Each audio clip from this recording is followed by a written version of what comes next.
Hello दोस्तों, आप सभी का स्वागत है हमारे और आप सभी के चैनल फिल्मी जानकारी में। गुस्सा, जिद, मनमानी अक्सर बहुत कुछ बर्बाद करती है। सिर्फ आपकी ज़िंदगी नहीं बल्कि उन सब की ज़िंदगी बर्बाद हो जाती है जो आपसे जुड़े होते हैं। बॉलीवुड का एक ऐसा ही बेहतरीन कलाकार है जिसने अपनी एक जिद की वजह से अपने माता पिता को खो दिया और आज गुमनामी की ज़िंदगी जी रहा है। आइए जानते हैं बॉलीवुड के उस सिंगर के बारे में जिसकी आवाज़ ने देश भर में तहलका मचाया था।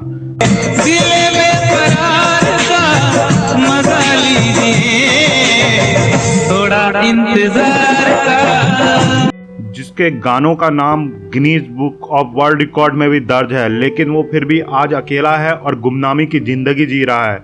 ऐसा क्यों, आइए जानते हैं। आज हम जिसकी आपसे बात करने वाले हैं वो कलाकार है अल्ताफ राजा। तुम तो ठहरे परदेसी। 90 के दशक में आप किसी भी टेम्पू में बैठे हो या ऑटो में, उस वक्त इकलौता एक ऐसा सिंगर था जो आपके उस सफर को बेहद खूबसूरत और यादगार बना देता था। आवारा हवा का झोंका हूँ, आ निकला हूँ पल दो पल के लिए। जी हाँ, 90 के दशक की बात करते ही कई सारी यादें जहन में ताज़ा हो जाती है, जैसे रामायण, महाभारत, शक्तिमान। इन सब के बीच में एक याद जहन में गूंजती है और वो है अल्ताफ राजा के गाने, जो उस दौर में टैक्सी और ऑटो के ड्राइवरों के बीच काफ़ी लोकप्रिय हुआ करते थे। ये खेल तमाशा लगता है,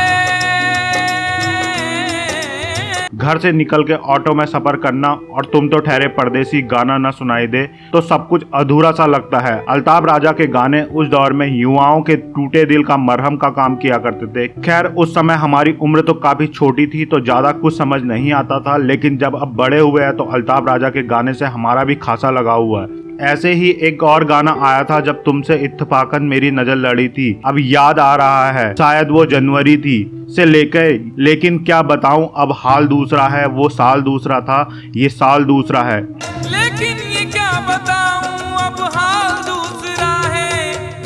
अरे वो साल दूसरा था, ये साल दूसरा है। एक साल को 12 महीने में एक प्रेमी की मनोदशा के मानसिक चित्रण और अल्ताफ राजा के गानों में ही ऐसा सब कुछ मिल सकता है। इनके गाने 10 से 15 मिनट के हुआ करते थे, लेकिन बिना स्किप किए लोग उन्हें पूरा सुना करते थे। समय बीतता गया, कैसेट इंडस्ट्री खत्म होते रही, डीवीडी का जमाना आया, डीवीडी खत्म हुई, यूट्यूब का जमाना आया और इन सब के बीच अल्ताफ राजा के गाने भी गुम हो गए। उस दौर का युवा अब बूढ़ा हो चुका है और बच्चे अब युवा, शायद यही तो पीढ़ी है तो अल्ताफ राजा के गानों की फीलिंग्स को अच्छे से समझती है। अल्ताफ राजा ने फिल्मों के लिए कम गाया है। बॉलीवुड में जो इनके इक्का दुक्के गाने आए भी थे वो अधिकतर मिथुन दा की फिल्मों से ही हुआ करते थे। बॉलीवुड में इनके जितने भी गाने आए सबके सब हिट रहे, फिर भी बॉलीवुड में इनको ज़्यादा मौका नहीं मिला। ये बात काफ़ी हैरान करती है। वैसे कम ही लोगों को पता होगा कि अल्ताफ राजा हिंदू माँ और मुस्लिम पिता के घर पैदा हुए थे। इनके पिता इब्राहिम इकबाल और माता रानी रूपलता थी। दोनों अपने जमाने के मशहूर कव्वाल हुआ करते थे। कव्वाली करते करते दोनों के बीच प्यार हो गया और मजहब की दीवार तोड़ के दोनों ने शादी कर ली। 1967 को अल्ताफ पैदा तो नागपुर में हुए, लेकिन माँ बाप ने इनको पढ़ने के लिए नैनीहाल यानी कि पुणे भेज दिया। पर 5वीं तक पढ़ने के बाद वो अपने माता पिता के पास मुंबई चले आए। माँ बाप चाहते थे बेटा खूब पढ़े लिखे और बड़ा आदमी बने, इसी वजह से उन्होंने अपने बेटे का admission Antonio D'Souza high school Mumbai में करवा दिया, जहां बचपन में राज कपूर पढ़ा करते थे। मगर नसीब में तो अल्ताफ के कुछ और ही लिखवा कर आए थे, फिर भला पढ़ाई में कैसे निकल पाते। कक्षा 9 में ही वो फेल हो गए और माँ बाप को बहुत बड़ा झटका लगा। माँ ने कहा कि प्राइवेट फॉर्म ही भर दो और पढ़ाई कर लो। अल्ताफ ने 10वीं का प्राइवेट फॉर्म भर तो दिया, मगर वहाँ भी फेल हो गए। इसके बाद अल्ताफ ने पढ़ाई छोड़ दी और 2 साल तक आवारागर्दी करते रहे। अब घर वालों को बड़ी चिंता होने लगी कि बेटा आगे क्या करेगा। एक दिन उनकी माँ ने उनको अपने पास बुलाया और कहा कि तुम दर्जी का काम सीख लो, कुछ ना कर सको तो कम से कम दाल रोटी तो चल ही जाएगी। पिता ने उनका दाखिला दादा कमर्शियल टेलरिंग कॉलेज में करवा दिया। यहाँ पर वो 1.5 साल तक दर्जीगिरी सीखते रहे। मगर देखिए, संगीत में आना था तो कैसे किस्मत खींच लाती है। एक बार की बात है, वो दोस्तों के साथ घूम फिर के घर लौटे। टीवी पर एक गीत बज रहा था, फिल्म रात और दिन का, नरगिस और फिरोज खान वाला, दिल की ग्रह खोल दो चुप ना बैठो। ये गीत लता मंगेशकर की आवाज़ में बज रहे थे। संगीत ने अल्ताफ पर ऐसा जादू किया कि उस दिन से वो सीधा अपनी माँ के पास पहुँचे और बोले मुझे संगीतकार बनना है। माँ बोली पहले जाके हारमोनियम सीखो और भारतीय विद्यापीठ भवन में भेज दिया। अब दिन में हारमोनियम सीखनी और शाम को इकबाल खान आते ढोलक की ताल सिखाने। इसी दौरान एक मज़ेदार घटना हुई। 1986-87 की बात है। माँ के साथ एक बार कव्वाली कोरस करने गए थे। पीछे बैठ के कोरस करने का उन्हें 10 रुपये मिल जाया करता था।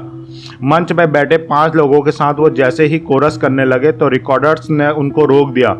फिर से माइक में कोरस करने लगे तो पीछे बैठने को बोल दिया। तो अल्ताफ ने पूछा कि मैं गलत कर रहा हूँ क्या? तो रिकॉर्डर्स ने बोला, बेटा तुम गलत नहीं कर रहे हो, बल्कि तुम्हारी आवाज़ इन 5 पर भारी पड़ रही है। बस फिर क्या था, उस दिन से अल्ताफ ने पीछे मुड़ के कभी नहीं देखा। एक से बढ़कर एक हिट दिए और सफलता की अलग बुलंदियों को हासिल किया। लेकिन अब बता दें कि कैसे उनके 7वें आसमान पर चल रहे करियर को उनकी एक जिद ने तबाह कर डाला। और वो जीत ये थी कि अल्ताफ को बहुत सारे ऑफर्स उस ज़माने में आ रहे थे और जो ऑफर्स आते उसमें उनको गाना गाने और एक्टिंग करने के लिए बोला जाता। लेकिन अल्ताफ की जिद ये थी कि वो गाना गाएंगे, एक्टिंग नहीं करेंगे।